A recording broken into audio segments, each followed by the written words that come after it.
Mientras Pablo los esperaba en Atenas, Atenas, recuerda, era la cuna de la cultura griega, su espíritu se enardecía. La palabra es difícil de traducir, pero conlleva la idea de que se enojó mucho, se inflamó, que se indignó dentro de él al contemplar la ciudad llena de ídolos. Claro, los atenienses no eran monoteístas como Pablo, eran politeístas, de tal manera que tenían muchos dioses y los ídolos, las estatuas, estaban repletas por toda la ciudad. Así que discutía en la sinagoga, y esto es muy interesante porque él no va directamente a confrontarlos, sino que Pablo tiene una estrategia. Dice que discutía en la sinagoga, es decir, con los suyos propios, con los judíos y con los gentiles temerosos de Dios, hablando del Dios de Pablo, y diariamente en la plaza con los que estuvieran presentes. Aquí está lo que va a ser la antesala de su discurso tan emblemático en este capítulo de Hechos. También discutían con él algunos de los filósofos, y aquí se mencionan dos filósofos o dos escuelas, los epicúreos y los estoicos. Los epicúreos, para resumírtelo, básicamente decían que no te importe lo que hagas, puedes hacer lo que quieras, porque finalmente los dioses están desinteresados de nosotros y no hay una recompensa ni tampoco un castigo al final del camino. Y los estoicos decían, pues haz lo que quieras, porque de todas maneras no vas a cambiar nada. Ya las cartas están echadas, la suerte ya tiene previsto todo, así que lo único que puedes hacer es quedarte quieto y contemplar el caos y el desorden que ya la suerte ha preparado de antemano. Por cierto, los estoicos podría decirse que eran panteístas. Ellos decían que todo estaba conectado con una fuente divina que ellos llamaban el Logos. Entonces, quiero que pienses ahora en personas que tú consideras, quizás una persona que tú consideras de esta escuela, Epicurio. Vive la vida, no pasa nada, no hay consecuencias. Y otra que sea indiferente, que sea escéptica. No pasa nada, o más bien no tendrías por qué reaccionar a nada, porque todo va a pasar, va a ser lo que tenga que ser. Será un dicho muy popular en los estoicos. Entonces, quiero que pienses en estas dos personas y cuál sería tu aproximación a este tipo de comportamiento, tipo de cosmovisiones. Ahora recuerda que la razón por la cual Pablo está haciendo esto es porque él se enojó mucho, se indignó al ver los ídolos.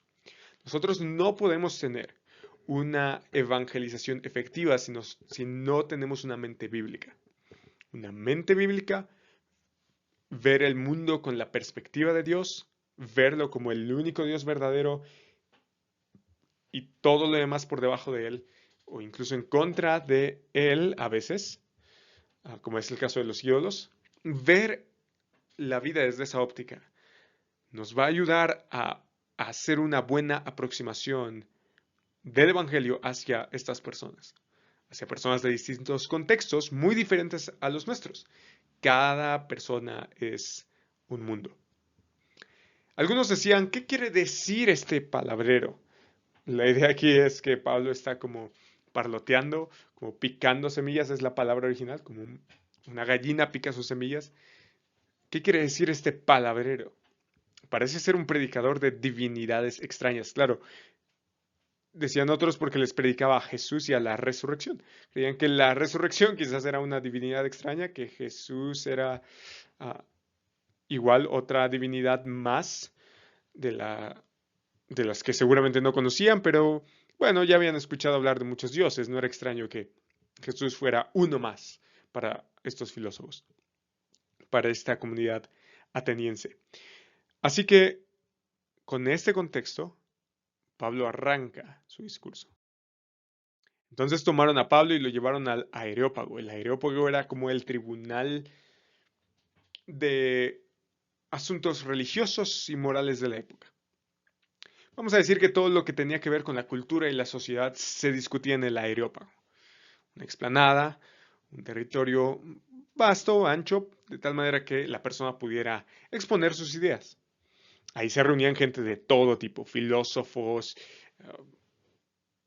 vamos a decir que personas influyentes, oficios importantes y de relevancia relevancia en la sociedad, políticos, etc. Entonces el Areópago era un lugar importante para exponer sus ideas, diciendo, ¿podemos saber qué es esta nueva enseñanza que usted proclama? Ahora, fíjate las palabras que ocupan, nueva enseñanza, porque le oímos decir cosas extrañas, por tanto queremos saber qué significan. Pero fíjate que esto está alimentado, dice Lucas, que todos los atenienses y los extranjeros de visita allí no pasaban el tiempo en otra cosa, sino en decir o en oír algo nuevo. Así que pensaron que Pablo iba a rascar sus oídos con la comezón que tenían por escuchar algo nuevo. Y así pasa muchas veces hoy. Seguramente te ha ocurrido. Y si no, seguramente te va a pasar. Y si tú eres del otro lado, si tú eres un epicurio o un estoico, si tú todavía no eres creyente y estás queriendo aprender acerca del cristianismo, seguramente también te pasa. Tú quieres escuchar algo nuevo o las personas a las cuales estás evangelizando quieren escuchar algo nuevo. Ellos no están interesados tanto en salvarse, sino están interesados más bien en que les compartas tu fe de una manera romántica. Pero recuerda, las personas quieren oír algo nuevo, no hay nada nuevo bajo el sol, incluso esa comezón por oír cosas nuevas.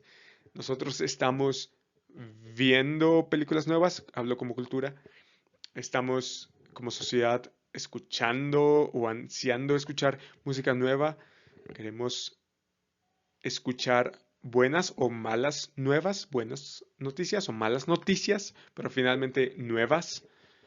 Incluso queremos implementar cosas nuevas en nuestros hábitos, en nuestra vida y lamentablemente en nuestras iglesias.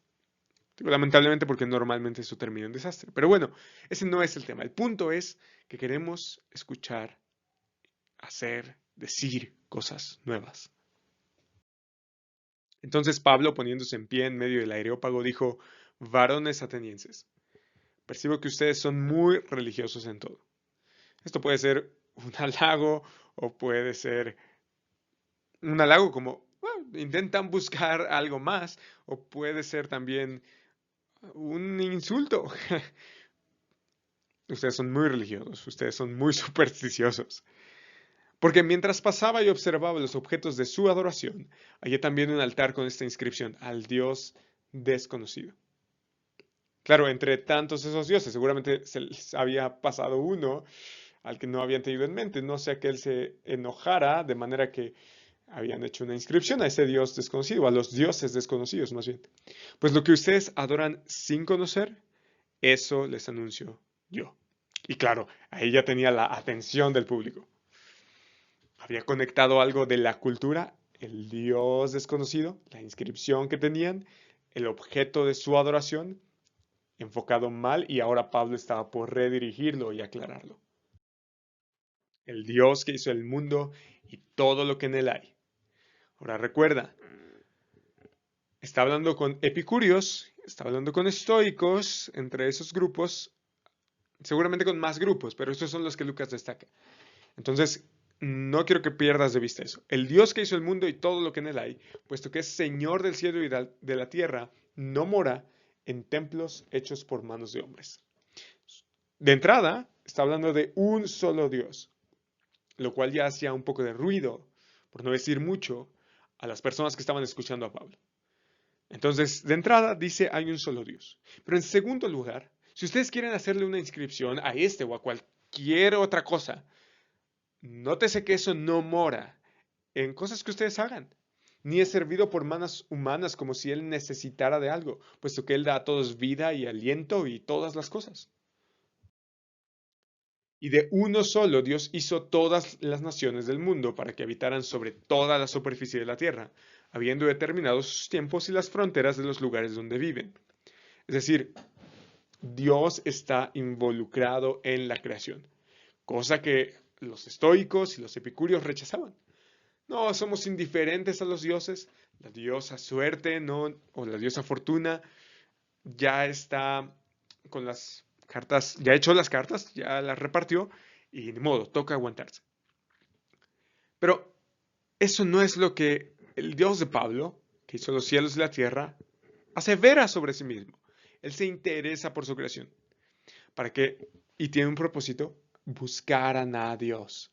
De nuevo, está enfocando la devoción y ahora le está redirigiendo para que buscaran a Dios y de alguna manera palpando, y esta palabra está en el poema de la Odisea, cuando Odiseo corta o más bien deja ciego al cíclope, y el cíclope, con un solo ojo, ahora dañado, ahora ciego, está palpando para poder guiarse,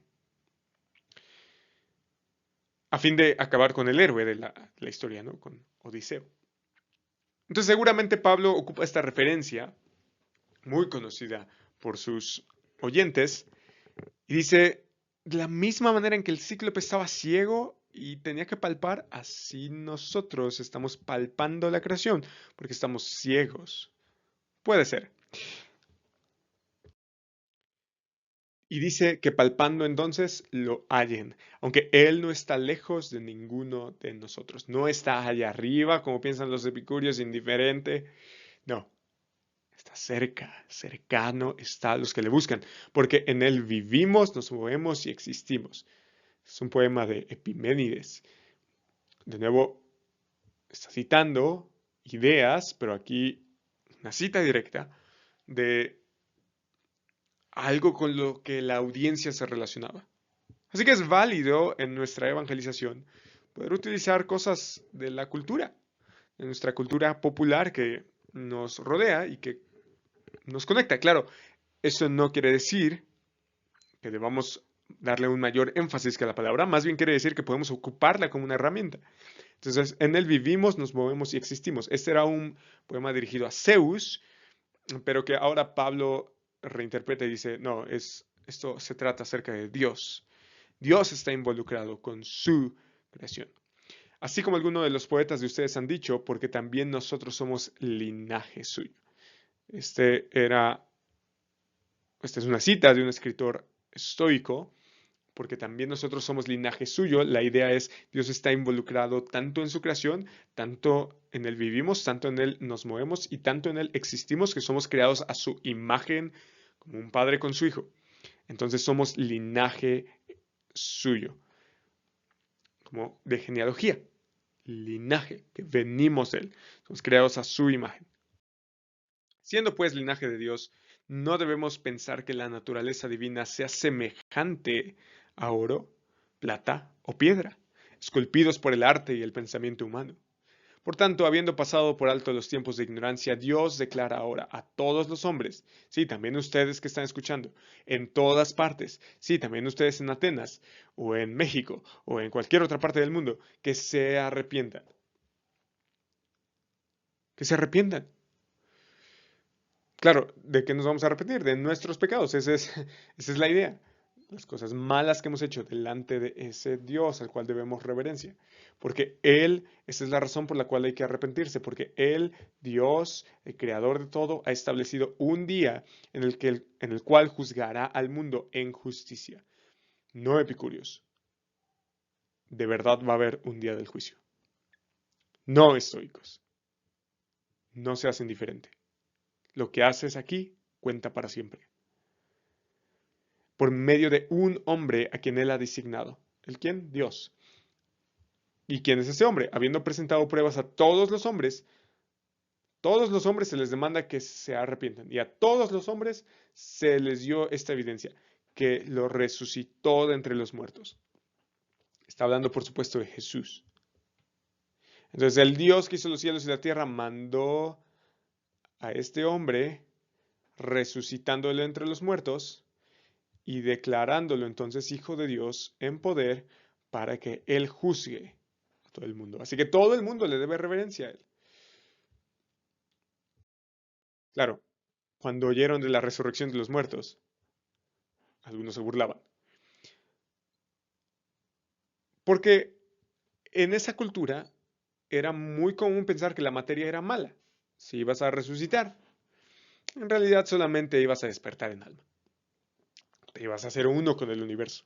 O cualquier otra cosa semejante. O simplemente se iba a acabar. Ahí la existencia y no pasa nada. Ah, qué curioso, eso es justamente lo que nosotros vemos hoy.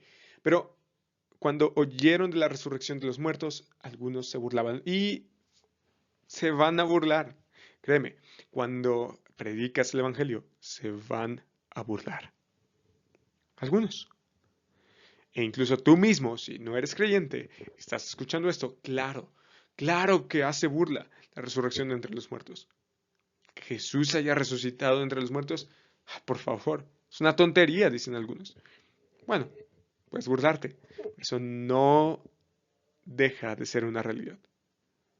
Que Él resucitó y un día vendrá con justicia. Pero otros dijeron, le escucharemos otra vez acerca de esto. Y quizás así sean muchos. Oye, esto de Jesús está un poco extraño, déjame digerirlo, pero ¿qué te parece si nos vemos otra vez y cuando nos veamos otra vez me sigues platicando esto? Puede ser. Y si tú estás del otro lado y tú dices, oye, esto me pareció interesante, tienes más videos en una playlist que se llama Comienza aquí, donde puedes continuar aprendiendo acerca del mensaje del Evangelio de una manera muy sencilla, muy didáctica, como lo hacemos aquí, para que, bueno, puedas entender de qué se trata esto de la fe cristiana. Entonces Pablo salió de entre ellos, pero, este es un pero grandioso, algunos se unieron a él y creyeron. Esto es lo que nosotros estamos buscando. Tanto esfuerzo valió la pena. Claro, algunos se burlaron. Claro, otros decían, te voy a dar otra oportunidad, pero algunos creyeron. Oh, gloria a Dios. Gloria a Dios. Si nosotros tenemos ese pero algunos en nuestra vida, si solamente tenemos uno, pero uno creyó, entonces nuestra vida habrá valido la pena. Todo habrá valido la pena. Y creyeron. Y si tú estás del otro lado, te invito a creer. Te invito a creer en ese Dios que hizo los cielos y la tierra con el poder de su palabra, que reina con autoridad, que aún los vientos y el mar le obedecen y que Él envió a su Hijo a morir por nuestros pecados en una cruz y que al tercer día resucitó entre los muertos como señal de que verdaderamente Él era el Hijo de Dios, y que verdaderamente Él había pagado por nuestros pecados, y que verdaderamente Él era el hombre, o Él es el hombre, que un día volverá como Rey en majestad, en gloria, para juzgar con vara de hierro a las naciones, y reinar por siempre, con justicia y paz. El Rey viene pronto, y nos llama a arrepentirnos y a creer. Hoy es el día de salvación.